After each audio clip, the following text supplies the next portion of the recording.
এত সুন্দর পারফেক্ট আর স্মুথ এই কনডেন্স মিল্ক এখন থেকে আপনারা বাসায় বানিয়ে ফেলতে পারবেন।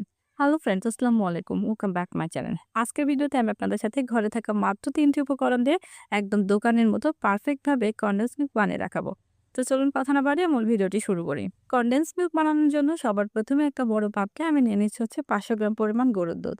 এখানে আপনারা যদি গরুর দুধ না ইউজ করেন তাহলে আপনারা কিন্তু যে গুঁড়া দুধ থাকে ফুল ক্রিমের সেগুলো ইউজ করতে পারেন। তো দুধটাকে আমি এরকম নেড়েচেড়ে ২ বার বলক উঠিয়ে নেব। তারপর এই দুধটাকে আমি মোটামুটিভাবে একটু জাল করে নিব। যখন দেখবেন যে মোটামুটি একটু ঘন হয়ে এসেছে দুধটা, তখন আমি এই দুধের ভিতরে দিয়ে দিব হচ্ছে ১৫০ গ্রাম পরিমাণ চিনি। আমি এখানে ০.৫ কেজি দুধের জন্য এখানে ১৫০ গ্রাম পরিমাণ চিনি ইউজ করছি। তো চিনিটা দিয়ে দেওয়ার পরেই কিন্তু এই দুধটা আবারও একটু পাতলা টাইপের হয়ে যাবে, যে পানি ছেড়ে দিবে। তো এখন জাল করে নিব আমি আবারও নেড়ে-চেড়ে। আবারও ২-৩ বার বলক উঠিয়ে আমি জাল করে নিব। মোটামুটিভাবে আমি এই দুধটাকে ৫ থেকে ৭ মিনিটের মতো এভাবে জাল করে নিয়েছি। আর জাল দিতে, দিতে দেখবেন যে দুধের কালারটা কিন্তু একটু হলদেটে ভাব হয়ে আসবে। যখন দেখবেন এরকম ঘন হয়ে এসেছে আর হলদেটে ভাব চলে আসছে, তখন আমি এখানে দিয়ে দিব হচ্ছে বেকিং সোডা।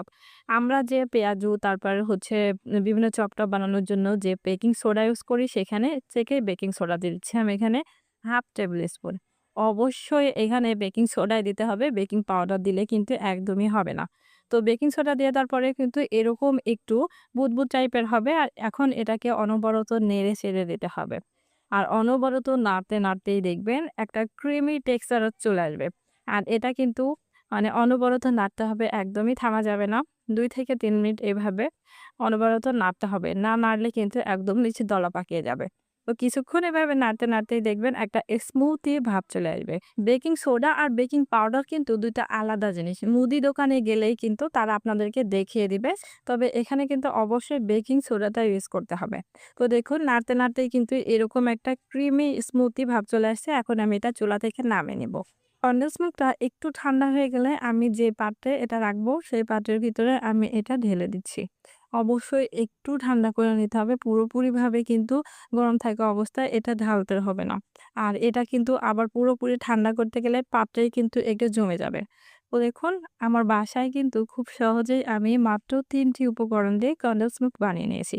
আর এই কনডেন্স মিল্কটা কিন্তু যেকোনো ডেজার্ট আইটেম কিংবা আমরা দুধ চা খাওয়ার জন্য কিন্তু ইউজ করে থাকি। আর বাসায় বানানো এই কনডেন্স মিল্কটা কিন্তু দোকান থেকে কিনে আনা কনডেন্স মিল্কের স্বাদ থেকেও অনেক গুণ বেটার। আপনারা কিন্তু আমার রেসিপিটা ফলো করে বাসায় একবার হলেও এইভাবে কনডেন্স মিল্কটা বানিয়ে দেখতে পারেন। তো এই ছিল আমার আজকের ভিডিও। আশা করি আমার ভিডিওটা আপনাদের কাছে ভালো লেগেছে। আর আমার ভিডিওটা ভালো লাগলে অবশ্যই লাইক কমেন্ট করবেন। আর আপনার ফ্রেন্ডস এন্ড ফ্যামিলি মেম্বারদের সাথে শেয়ার করে দিবেন। আর এরকম নতুন, নতুন আরো ভিডিও পেতে আমার চ্যানেলটা সাবস্ক্রাইব করে সাথেই থাকবেন। আর যারা ফেসবুক পেজ থেকে দেখছেন তারা অবশ্যই আমার পেজটা ফলো দিয়ে সাথে থাকবেন। তো আজকের মতো এই পর্যন্ত। সবাই ভালো থাকবেন, সুস্থ থাকবেন। আল্লাহ হাফেজ।